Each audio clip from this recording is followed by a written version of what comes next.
Rather, less unmuted. Allison, do you have announcements? In 2 Wednesdays, there's no seminar. That's right. It's the last day of classes, so we're gonna do waffles, but different than normal. We're not gonna do waffles all morning long. I sent out an email about it, but it's brunch. It's gonna be at one time. We're gonna do a little thing. So check your emails and come not next Wednesday, 2 Wednesdays. Come next Wednesday too, right? Come next Wednesday, but not for a waffle. Next Wednesday is our last seminar. So come back and get waffles, Neil. Yeah, 2 weeks then will be an extra event. Waffles still at noon. So there are things new in the next 2 Wednesdays. Any other announcements? Make sure you get your final seminar assignments in. Do your final projects or test for all your other classes. Don't fail anything because you just forgot you had a class, right? We don't want that. That never happens. That never happens. That happens sometimes. We're grateful for Neil Lundberg to join us from the Department of Experience Design and Management in the Marion School of Business. He's the department chair over there and tells me this is his last year of chair, which I'm sure he's excited about. So we're really glad for him to join us today. So if you'll join me in welcoming Neil to our seminar. Well, thank you. It's great to be here with you.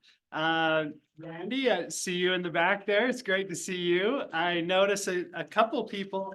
If you're here to listen in, I would invite you to come and grab a little bowl of Legos. You're certainly welcome to participate with us. So thanks for coming up and doing that. I want to share with you today some thoughts. I know that initially, I don't know if you refer to Jason or Dr. McDonald. Sorry, I don't know your professional etiquette here, but all of the above. He just asked me to come and share with you a little bit about an article that I put together with a couple friends and co-authors on the experiential nature of conversion. And I think we shared that with you, and you may have had a chance to read it or not.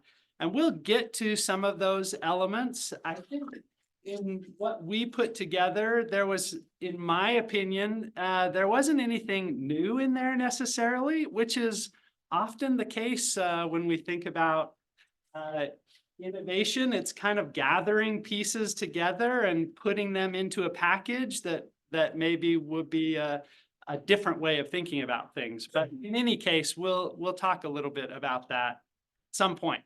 But what I really want to share with you today, leading up to that, is this concept of experientializing. I don't think that's actually a word, but experiential, obviously, you know, as a word, and experientialism, making things experiential. I think about experientializing, like how do I experientialize pretty much everything that I do?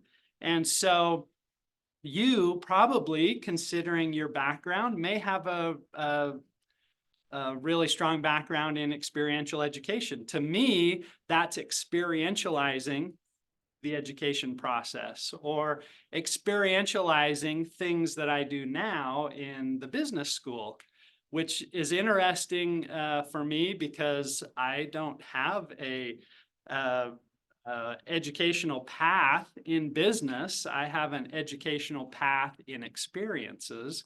And for, various reasons, me and my program ended up in the business school. So we have an opportunity now to utilize the experience background within a different setting. So in any case, this is what I want to just share with you is just some ideas on experientializing.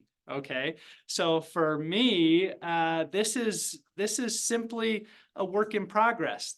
I like to think about things, most things I do, as prototyping. And you're familiar with this concept, right? That we basically create something and we put it out and we test it. Well, this is a prototype being tested just to see how you respond to some of these things and see where this takes us. Okay, so I appreciate the introduction and the prayer as well in terms of seeking out people with expertise.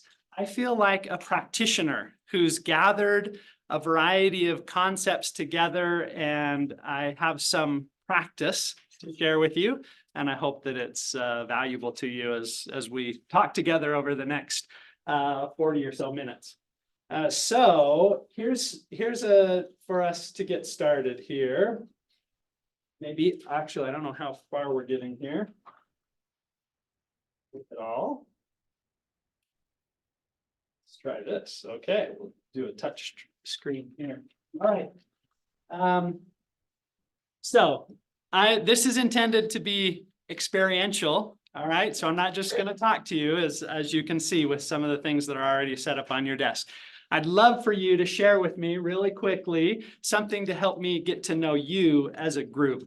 Okay, so individually, it would be awesome for one-on-one opportunities, but I just want you to tell me a little bit more about you as a group sitting here. Who could share with me something about you to get to know you better?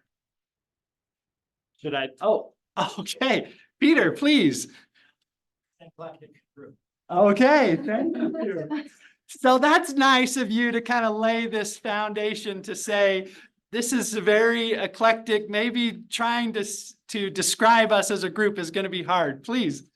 Other than the folks who came here as undergrads and just stayed, but I think if I remember correctly, we have more people from Portugal than we do from Provost.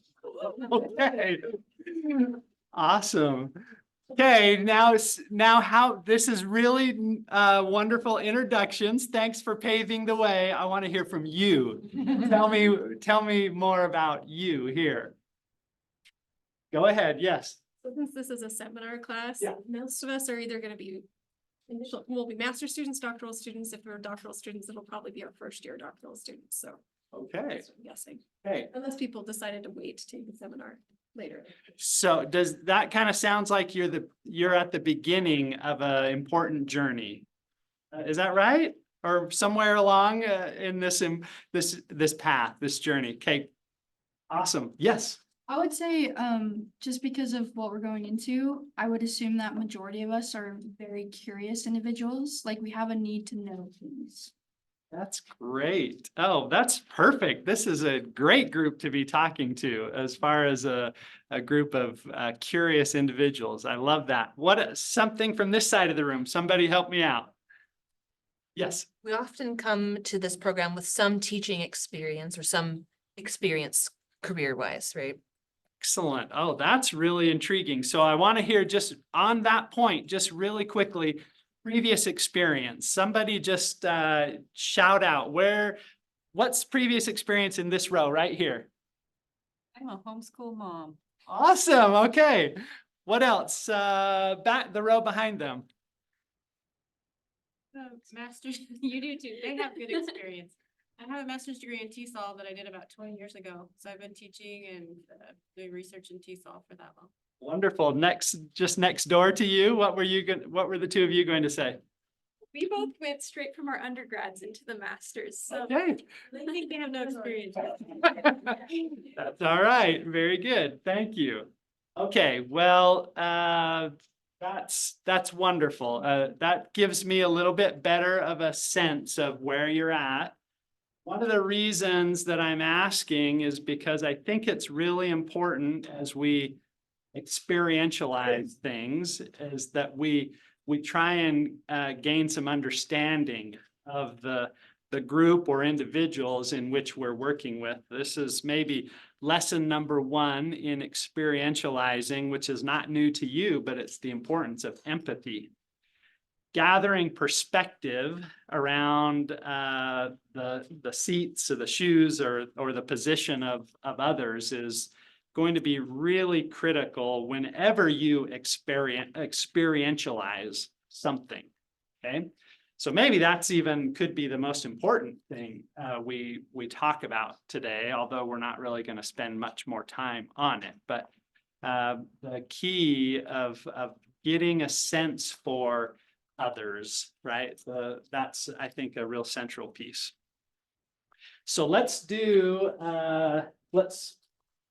move on here. I asked you to grab some Legos and this is an experientializing moment for you.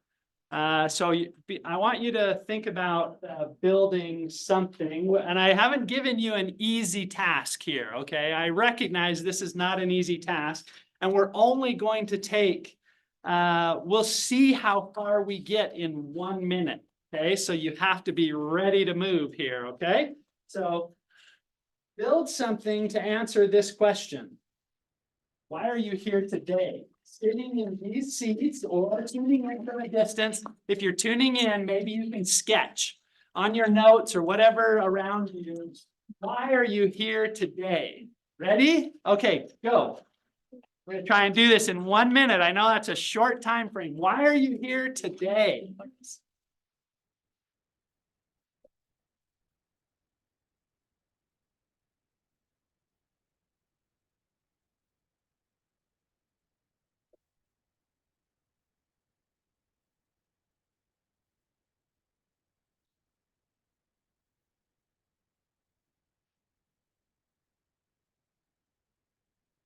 Okay, you're halfway through.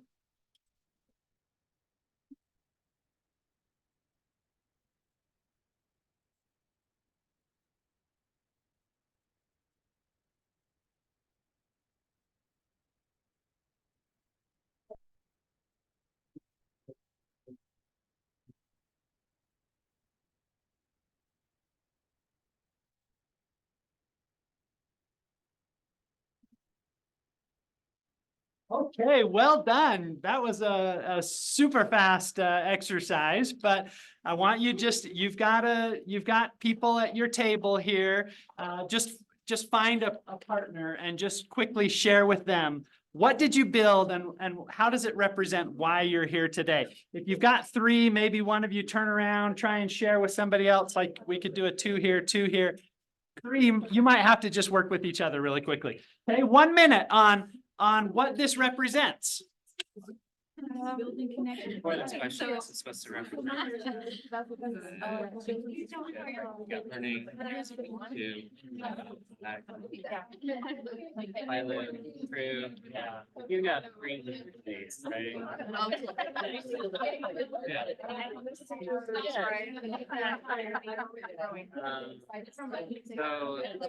noticed is I use Okay, make sure you switch. Make sure you give. so I think I built a car. I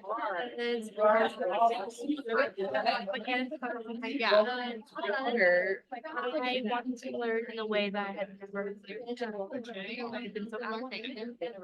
but I'm a mechanic. do like I'm really passionate to do that.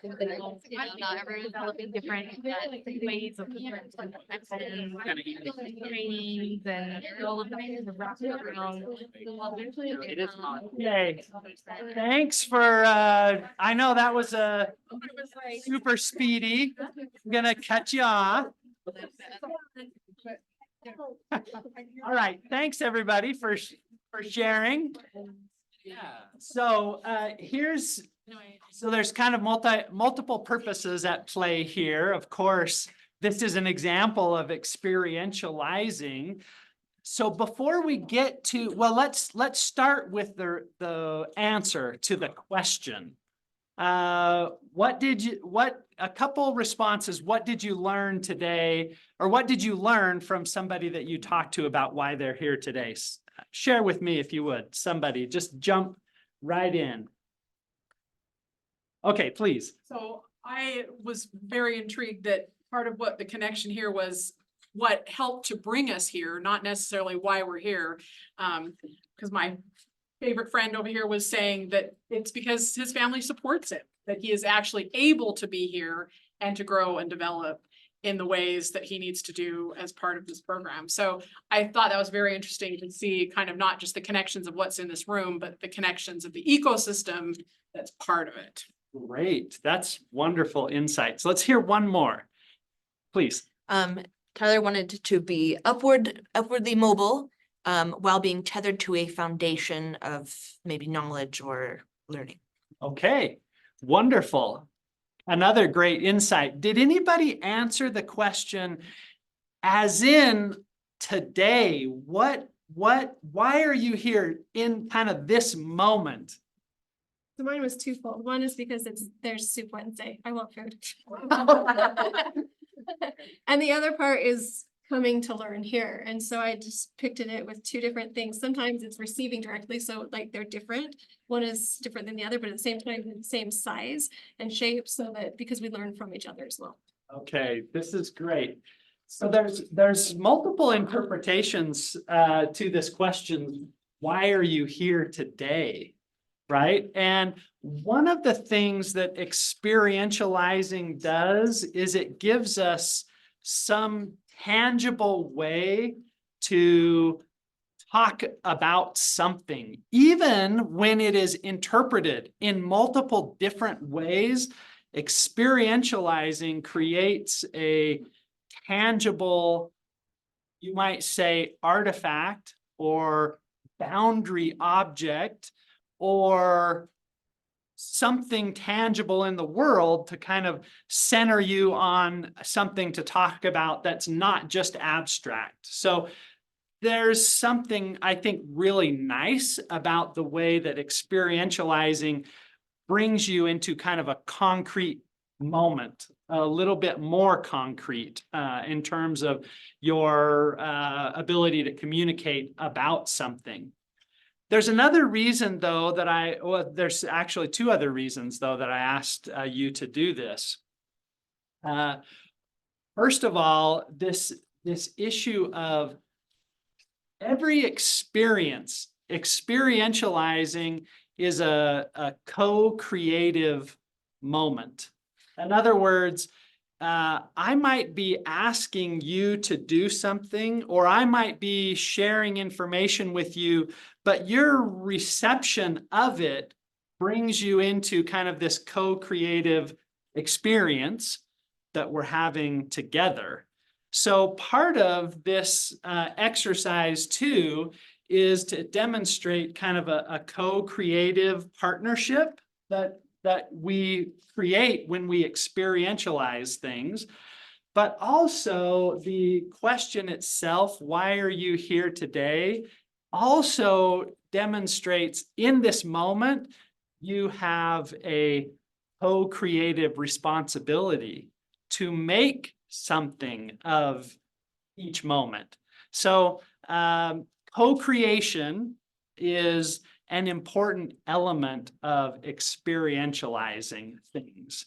Inviting people to intentionally co-create with you is something that's an important piece of experientializing. We always co-create, but intentionality is kind of another critical element of experientializing, becoming more intentional in the way we act and participate. So these are kind of some of the elements anyway that are coming out of, or that I'm trying to share with you from an experientializing perspective. What other reactions did you have to making? This is kind of my third point. What did you find as you were trying to make something? What was your experience like as you were trying to create something? Any just immediate off the top of the head reactions? Doesn't have to be deep necessarily. Please. I wanted to use all the pieces I got. Okay. Kind of like oh yeah, I used them all. Great. Okay, all right, so there's maybe some accomplishment elements in there or good, okay, great thought. Creating a physical representation of an abstract idea was kind of hard to visualize, especially given the pieces that you have. Right, you had some limited possibilities for sure, okay? Importance of just starting, because I could have taken the whole minute to just think. By just starting, then I did like change some stuff along the way, but it's really important to just immediately start. I love that principle, the importance of just starting.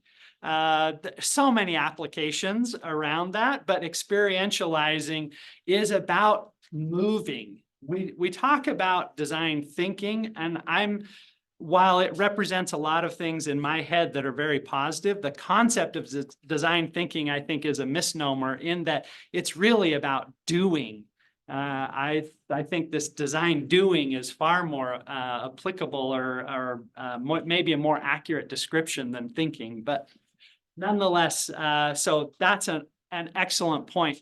One of the things that I've found when I just start trying to build, or I'm going to more broadly say experientialize, the doing in and of itself, for me, brings new insights. Just getting started, I start to build, and then as I start to build, it's almost like I'm starting to learn.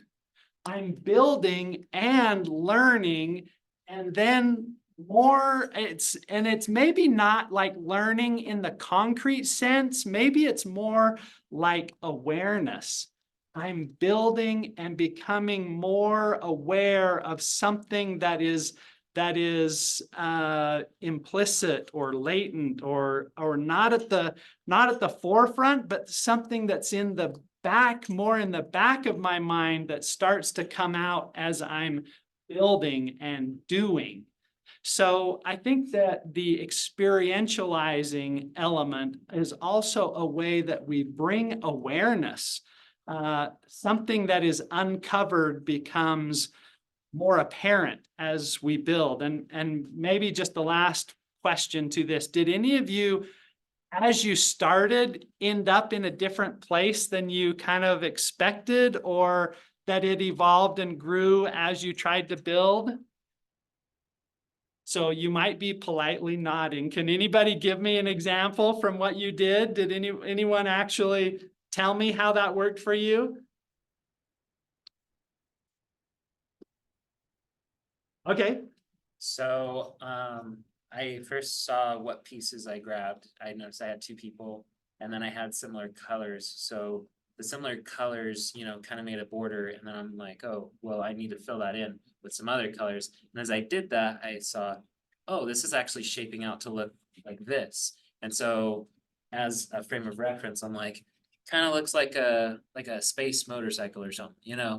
And so you got some thrusters in the back. And so like I had a mental idea of what I'm trying to do. And so that kind of guides the building. And so I can do it a little quicker, like, oh, this is what I'm going after. So the insights kind of come in the doing, like you said. Right. So we have this, I guess I'm just kind of experimenting with you, but I think that it challenges an idea that we've got kind of like this set frame of knowledge. And I think experientializing helps us kind of continue to explore, evaluate, discover as I put pieces together, or as I do things, I come to a new level of awareness or information. Okay, so I'm not sure that I'm not giving you maybe an entirely articulate or perfect way to kind of think through that. I'm just throwing it out in front of you to unpack a little bit for yourself as well. Okay, all right, so what I want to do here is just shift for a moment towards an element that has been influential in my own kind of development around experientializing. So to give you a little bit, a quick frame of reference, my experience actually is as a recreational therapist.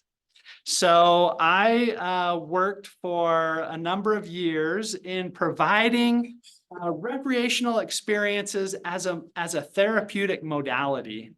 And our intent was to help people learn, grow, recover, heal through a very experiential modality.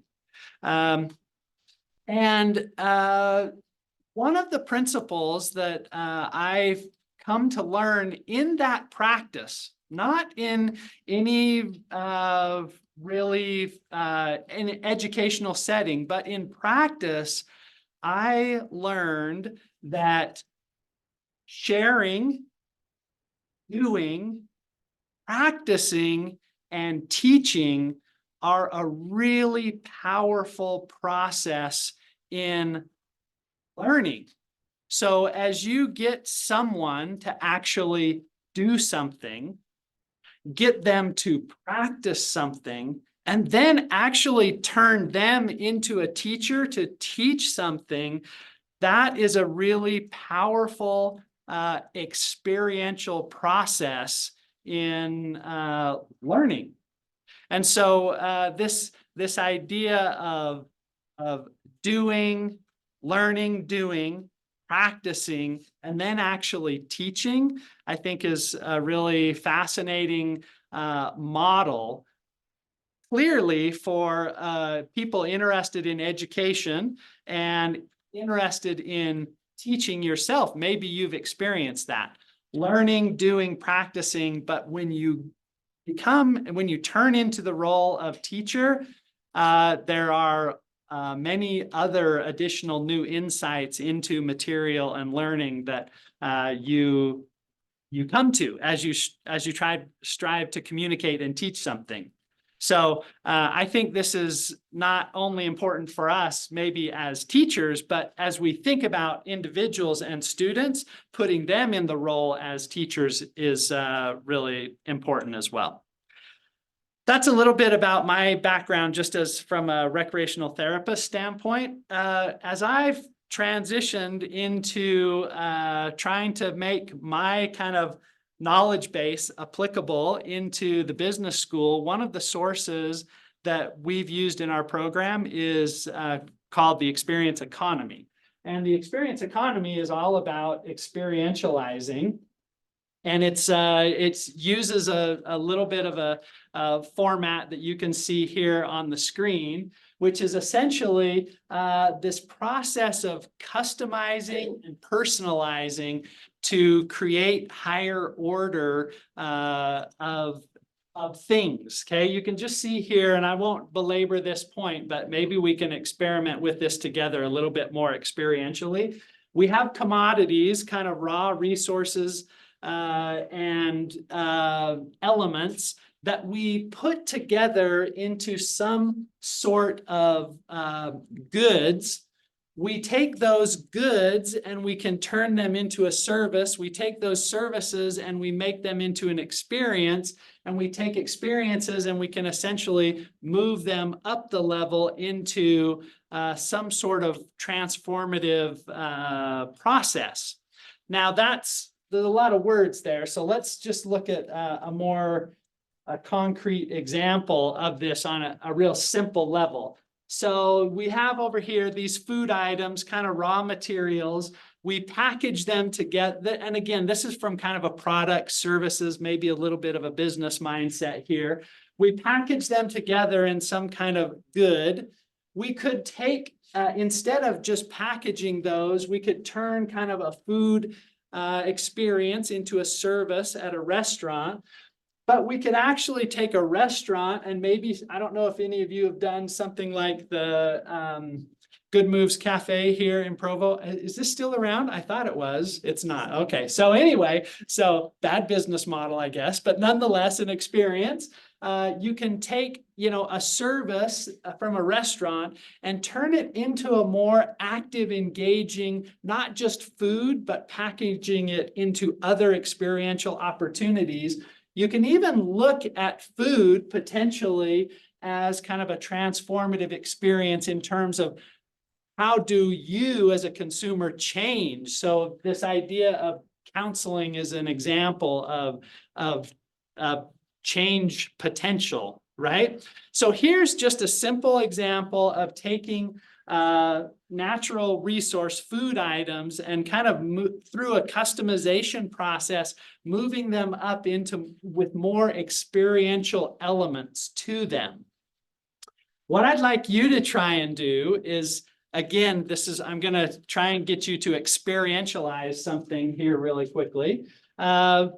Think about if you were trying to move something through customization up this chain, what would be an example for you? Something you're interested in. Okay, an easy way to do this is just to, as an example, to say, well, there's a service that I'm interested in, identify what a service might be, and then think about, oh, what are the goods that are associated with this? What are the commodities? But more importantly, how could I take a service and turn it into an experience? Is there a way to customize an experience and turn it into something more transformative?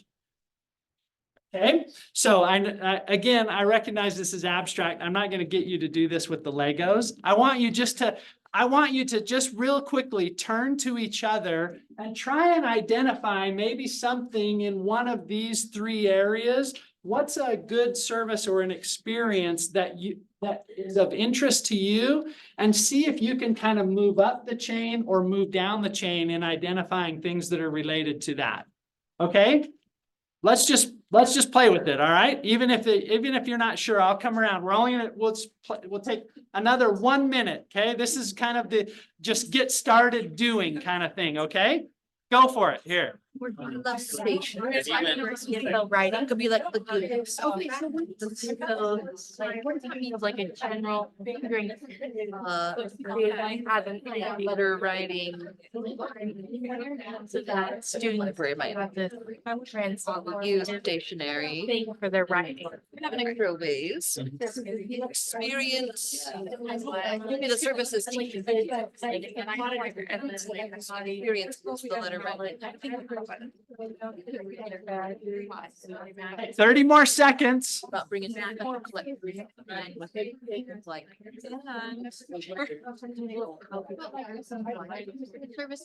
That's fine. I'm gonna put a shoehorn what I. So I serve my initiative. During service, right? something.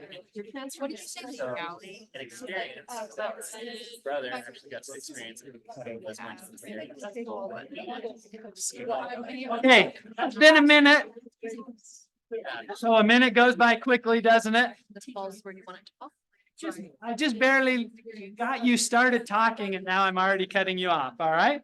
So who's got, so let's just, one example, somebody share an example that they tried to play with this idea around. So I talked about bikes because bikes are important in our. Okay. So commodity, So bikes are here. they're the goods. Okay. So the commodities are bike parts that would make up a bike. The service would be like bike parking, bike repairs, services related to bikes, right? And then an experience would be something like a bike rental in a specific location, like bike rentals at Zions, they have those that are available, an experience. And then a transformation, I put down like the Bike Walk Provo group, which is a group that's meant to make transformations both in our community and individually to develop biking skills, changing the environment, all those things. I love it. That's great. And what the other way to think about that is even like the rental concept in some ways could also fit into the service idea, right? If we make a rental piece and we add other experiential elements, things like opportunities to socially connect with other people or to go and see a particular site. So just providing a rental might be the service if I do nothing else. If I add these other experiential elements to it, I start to move up into the experience. And as I really try and facilitate some level of individual change, like you were talking about sustainability or other kind of personal change, I move into this transformation piece. All of these are elements of kind of personalization, customization that allow us to kind of move up the chain. We had two comments here and then in the back. Mine's more of a question if that's. Oh, okay. Questions are okay. So, just like thinking about like an app or like Yes. a website, I wonder, is this like a good way to like utilize this as a rubric to be able to understand if the app or the product is providing good experiences? Could that be? Sure, utilized this way? absolutely. And this right here is a very basic framework, right? The kind of unpacking each of these elements I think would be important in trying to evaluate something, right? Something that is either a good services or experience? How is it that we take this app wherever it's here in this area, and how do we customize it? How do we provide elements that add interactivity, doing? Think about changing a noun to a verb, inging something, you know, from now I'm doing something is kind of how I move into the experience realm, and changing is how I move into the transformation realm. Okay, I know your name in the back, and We've met. Rick, thanks. I appreciate you. I was going to add on to the idea of, well, renting the bike as the service is what could make it an experience. And I know that for us, one thing that's been that way is when we discovered helmets that allowed for intercom connectivity so that we could talk to each other. Yes. Biking became less of a get somewhere and more of a like, we're enjoying the experience out talking to each other. I love And so the, somebody could offer that as part of the service, you know? yes, absolutely. So instead of just getting somewhere to more of a customized, personalized experience. That's the transition to how we create an experience. Thanks, Rick. That's great. Okay, there's lots of fun things we could explore here, but we're because of our time, so we're gonna move forward to just to end our conversation on the topic that you might have taken a peek at from an experiential conversion as an experiential process. So this little model here is, again, something that as authors we were just playing with a little bit more. The experiential learning model is a constructivist approach that essentially as we interact with the environment around us, we learn and grow, and it's a very kind of relative personal process. It's something that we learn and grow in. And our point simply in this kind of in this process is thinking about how might that change as we utilize this concept of yoking ourselves with the Savior.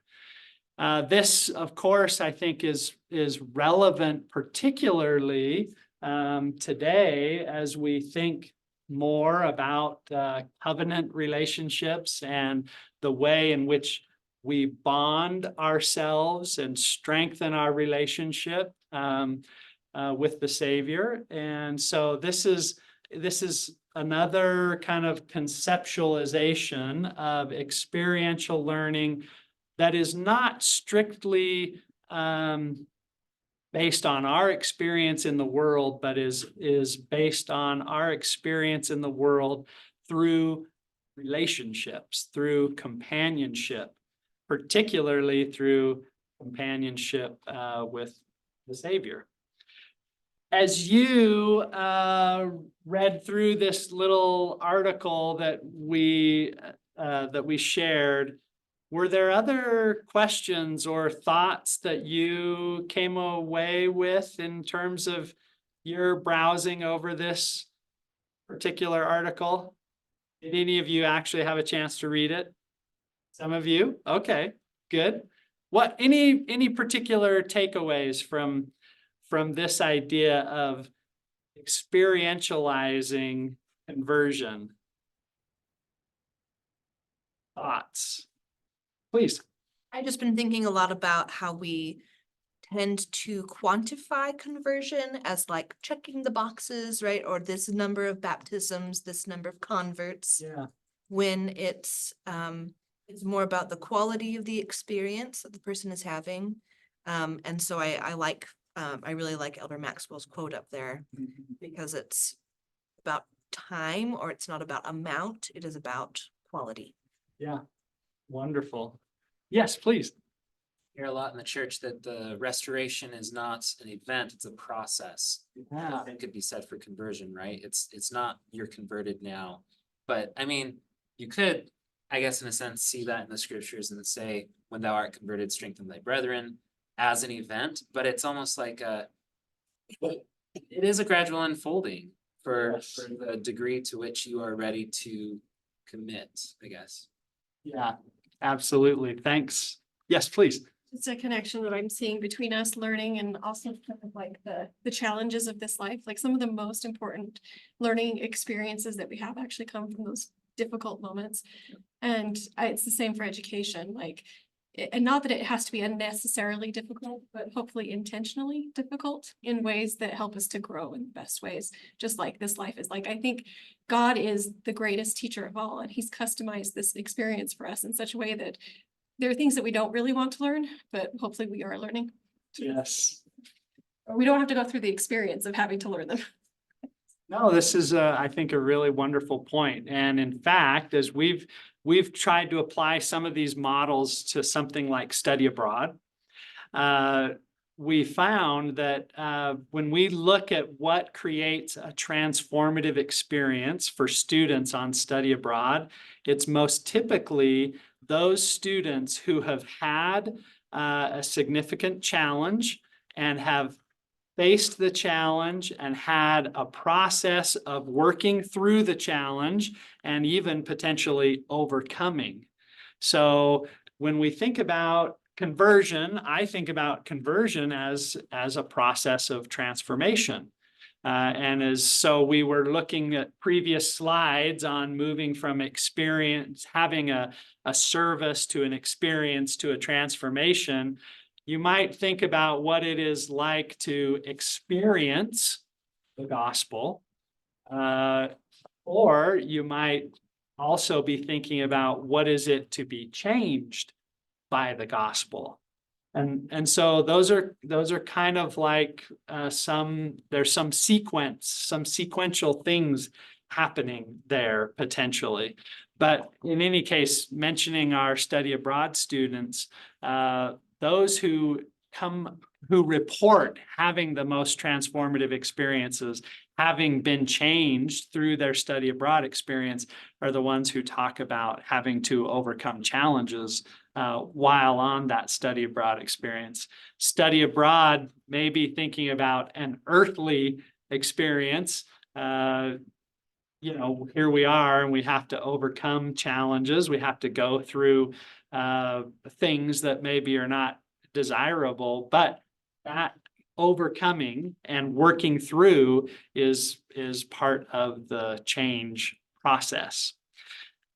This article, again, as I said from the onset, is not necessarily brand new or novel ideas. It was more trying to suggest to a broader audience that experiential learning can be even more fully utilized in our spiritual journey as individuals, but also as teachers and leaders, that helping people learn and discover things, reflect on those things, change from them, and continue the cycle of kind of experientializing or experiential learning is part of a spiritual journey as much as it might be part of a classroom journey or part of some other type of experiential journey. So our spiritual lives have the same kind of application. So, well, it's been fun to kind of throw some topics out there at you, put them out on the wall and let you dabble in them. It's been fun to talk with you, and I don't know that it looks like we are out of time. And so I actually am teaching another class at noon, so I apologize, or at 1 o'clock here. So I apologize that I don't have a lot of time for questions afterwards, but while we're cleaning up, I'd be happy to talk with anybody. So thanks for joining me today, and this has been great.